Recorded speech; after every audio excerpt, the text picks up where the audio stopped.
now we're going to move to tafsir. And if you know about our tafsir segment, that we've been going from the short surahs backwards from the back of the Quran, and we are both looking at the surah itself, what does it mean, and reflecting on the linguistic miracle of the Quran, that every single one of the 114 chapters of the Quran has at least one unique word that does not exist in any other chapter.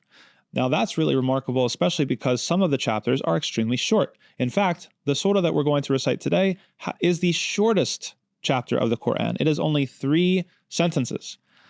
And yet, even with this very, very short chapter, there are multiple words that are unique to it that do not exist anywhere else in the Quran. And we're going to just look at one of them. So this particular chapter, we'll recite it. أعوذ بالله من الشيطان الرجيم بسم الله الرحمن الرحيم إنا أعطيناك الكوثر فصل لربك وانحر إن شانئك هو الأبتر. Allah subhanahu wa ta'ala says, we have certainly given you, or revealed to you, or granted to you, Al-Kawthar. And what is Al-Kawthar? The literal meaning of Al-Kawthar is the source of the rivers of paradise. There are some also potential metaphorical meanings of that as well. فَصَلِّ لِرَبِّكَ وَانْحَرْ. Allah says, so pray to your Lord and sacrifice. Nahar refers to Eid al-Adha, the festival or the holiday of the sacrifice, where we follow in Abraham's steps, alayhi salam, in sacrificing an animal for giving in charity. Inna shani'aka huwa al-abtar.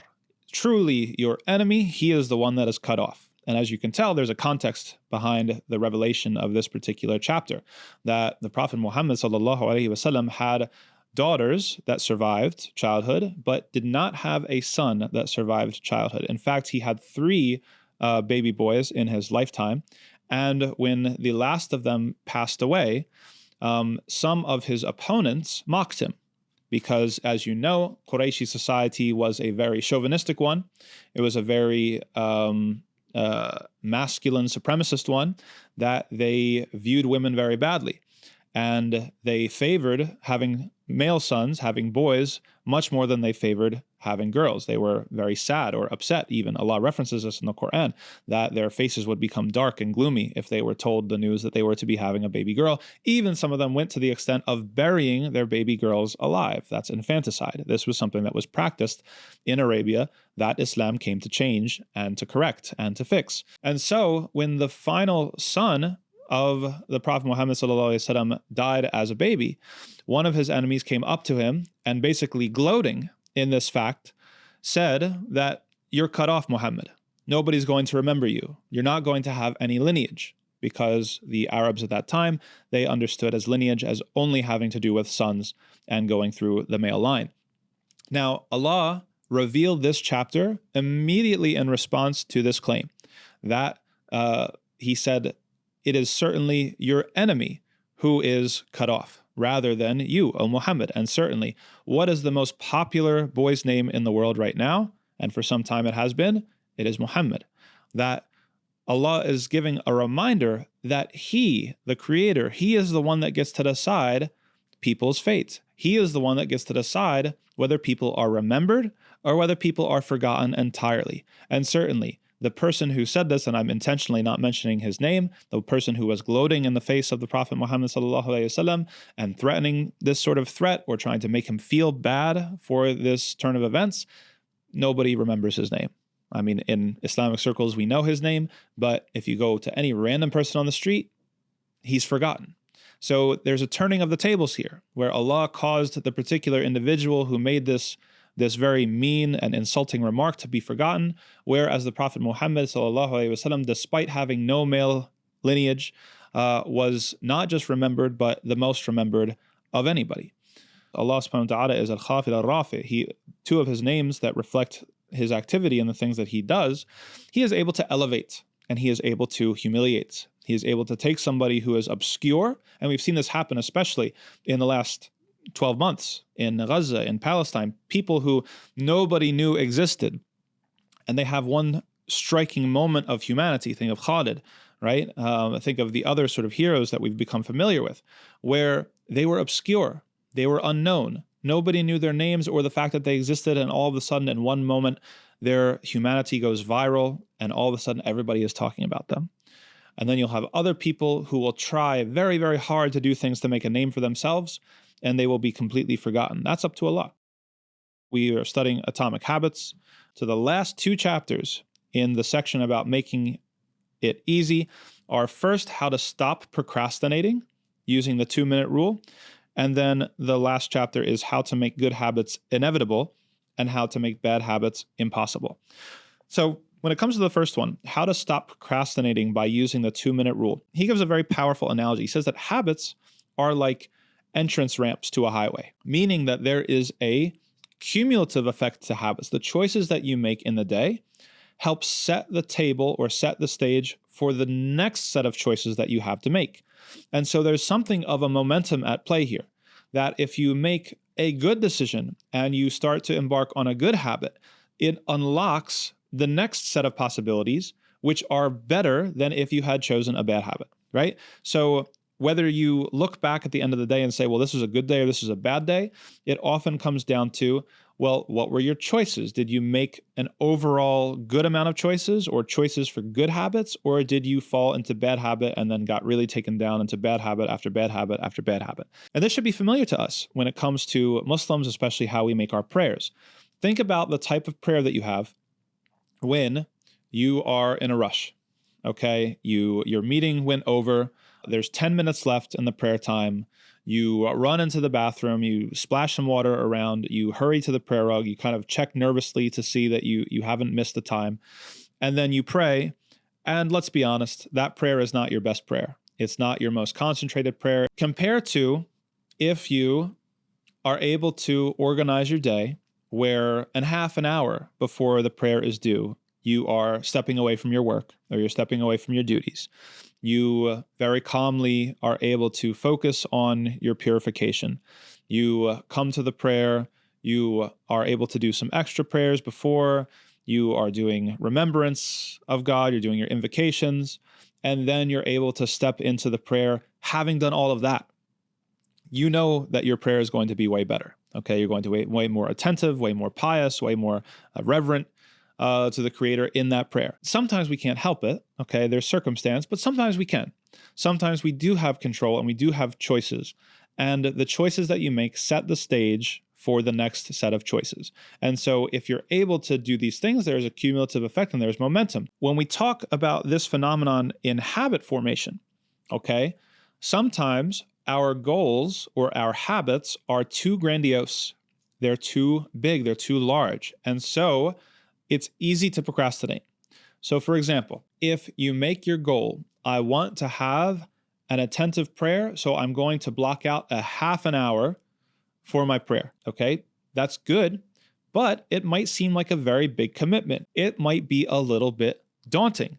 So the key to this technique here, using the 2-minute rule, is to scale it down. Make it something that's extremely, extremely manageable. And what you'll find is because habits have a cumulative effect, just focusing on the very, very first thing, what he calls a gateway habit, will actually create a cascading effect that will make it easier to follow through with the rest of the habits that you had hoped to do in the first place.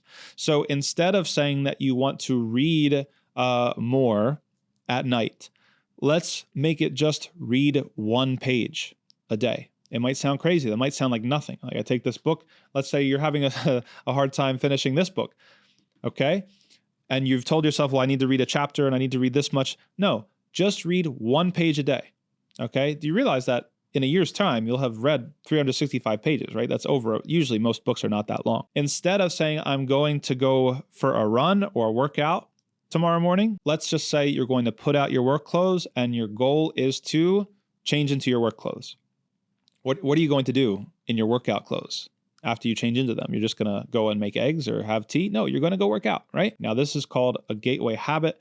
It is essentially mastering the habit of showing up, because most habits don't get ruined by stopping them in the middle of us doing them. Most habits get ruined by the activation energy that it starts to get into them or start doing it in the first place. This is a very, very good reminder for perfectionists like myself who tend to let perfect become the enemy of good. If you're really, really struggling with this phenomenon, there's a there's a way to use the 2-minute rule to your benefit. So the 2-minute rule is a trick, and it's counterintuitive. How does it work? You have to only do 2 minutes of your habit. You're actually not allowed to do more. Okay, so in extreme circumstances, let's take the Quran. I think all of us can practice this at home. Say you've gone some days without reciting Quran. Your goal is to recite Quran for 2 minutes, and you have to stop after 2 minutes. You're not allowed to go past that. You might be like, well, I can do more. Yes, that's the point. You can do more. We don't want you to do 30 minutes today and nothing tomorrow. Because if you do 30 minutes today and you're not in the habit of doing it, then the next day you're going to say, oh, I can't do my 30 minutes, and so I might as well not do it. You're going to fall off your habit. So let's stay below, as he says, the point where it feels like work.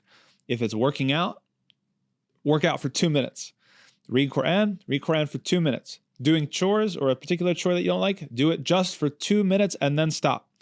And do it consistently every day for just 2 minutes until you have built the habit. Remember, way back, we talked about how habits are very much about identity. Let's say losing weight. You want to be a healthy person. Instead of worrying about becoming in shape, you are being the person who doesn't miss workouts.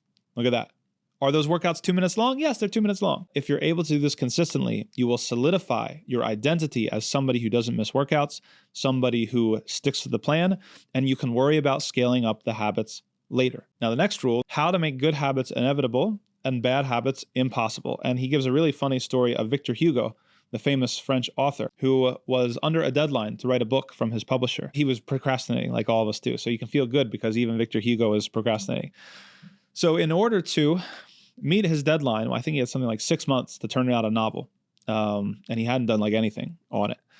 He took all of his possessions, all of his clothing, everything, and he turned it over to somebody else to lock it up, to lock it away and take it away from him. And he literally only had a shawl, and he stayed in his room continuously for 6 months without any distractions whatsoever. And in 6 months' time, he wrote The Hunchback of Notre Dame.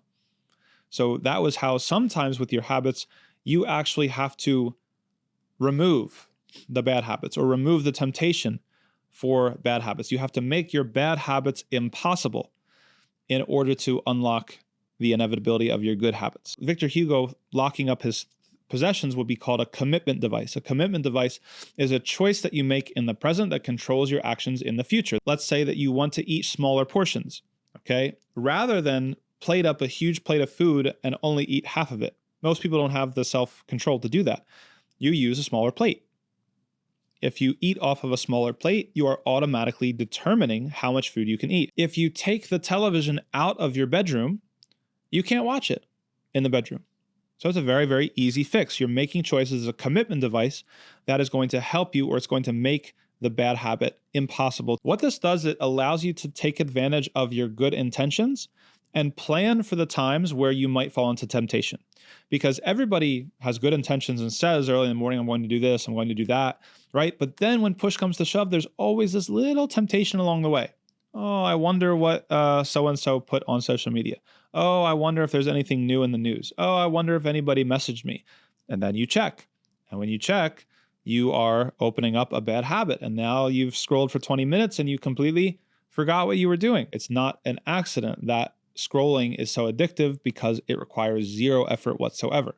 So you basically have to make scrolling require a ton of effort, right? Shutting down your phone entirely at certain points of the day, extremely, extremely useful. Social commitment devices are really important too. So if you're doing it with other people, that if you miss your Quran halaqah or something, you're going to have to face the sheikh, or you're going to have to face your classmate. Your classmate is going to ask you, why weren't you there, right? These types of things are very, very important when it comes to making your bad habits very, very hard and unlocking your good habits.